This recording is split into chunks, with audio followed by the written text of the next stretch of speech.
There's not very many opportunities like this, actually. The Constitutional Rights Foundation is a great organization that has this type of thing, and it really is an experience that you can't get inside the classroom because the students are meeting with lawyers, they're meeting with students from different schools who might have different opinions than themselves, and it's really just more of a real-life learning experience than what you can do in the classroom.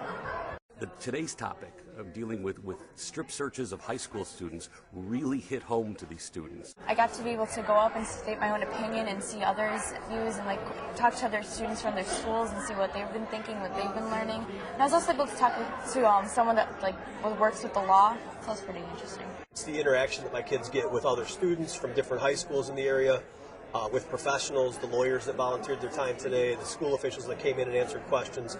That's invaluable. I mean, I could try to teach this in the classroom, but them hearing it from real people in the real world just reinforces the message, and I think it sparks a higher interest in the students also.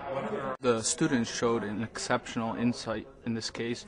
The case is somewhat complicated in that it involves a dual-pronged analysis of whether the search was justified at its inception and whether it was justified in its scope. The students were able to grasp that difficult analysis. I felt that everyone's opinion was valued to the subject, and they wasn't afraid to speak up. I thought you had people who was afraid. They wasn't afraid to speak up at all. It really made me think of which side I was on. It questioned which side I was on, and it really helped me to see all the point of views. Normally, you don't think about stuff like that in your everyday life, stuff like that. You don't think about. You just want your voice heard and not everybody else's. You want to do whatever you feel should happen, not nobody else's.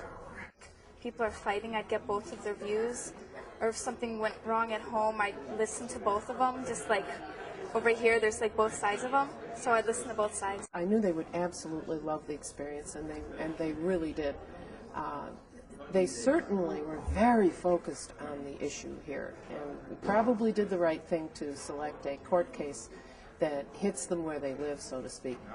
I learned that the Constitution is a living document, and in the Fourth Amendment about what's reasonable and what's not to do searches. When I look out in an audience and see students, I'm inspired because I know the world that they live in is much more difficult today than it was a generation ago, and they have to contend with a lot more. So it's incumbent upon us to have these kinds of forums available so that they can give us an indication of what they're thinking and give us an indication of what their expectations are of us in our leadership roles in crafting the kind of school environment that makes it enjoyable for them to attend and meaningful. I learned that no matter what age a person is, they should have their respect. That in fact they begin to realize that decisions that are being made by the adults who are involved in their life are reasoned decisions. They may not always be correct ones, as the Supreme Court decision indicates in this case, but they are reasoned decisions that are made on the basis of a true concern for the safety and health of the students.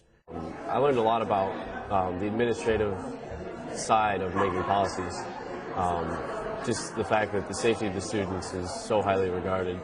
One of the things that they do learn always is about students from other schools and people from other districts, kids who are not exactly, who are kids like them, but have a different set of circumstances.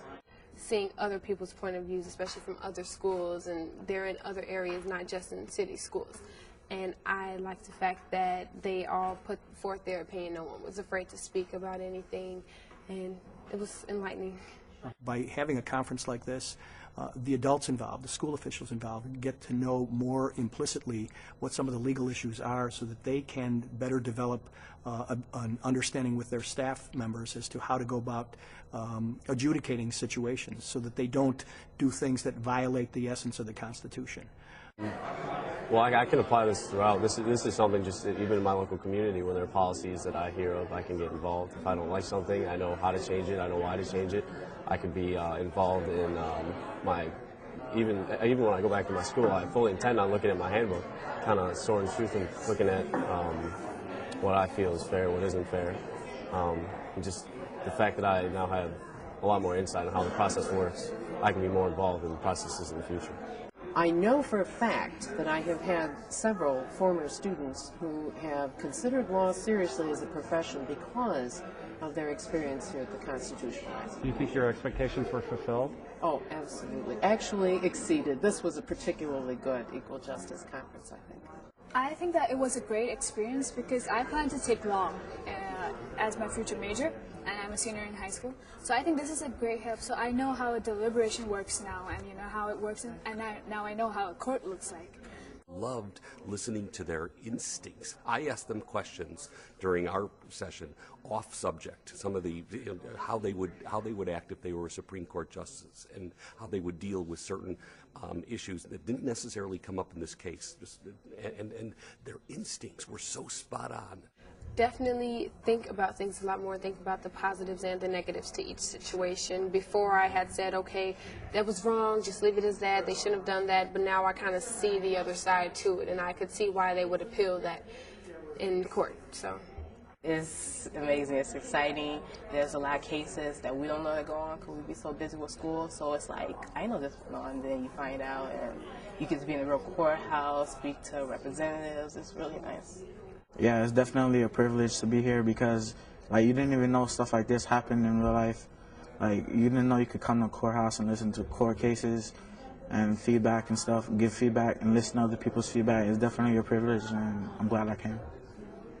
I enjoy talking to students. It sort of brings the profession back to me, to what the true meaning of the practice of law is. It's also giving back. It's enlightening students.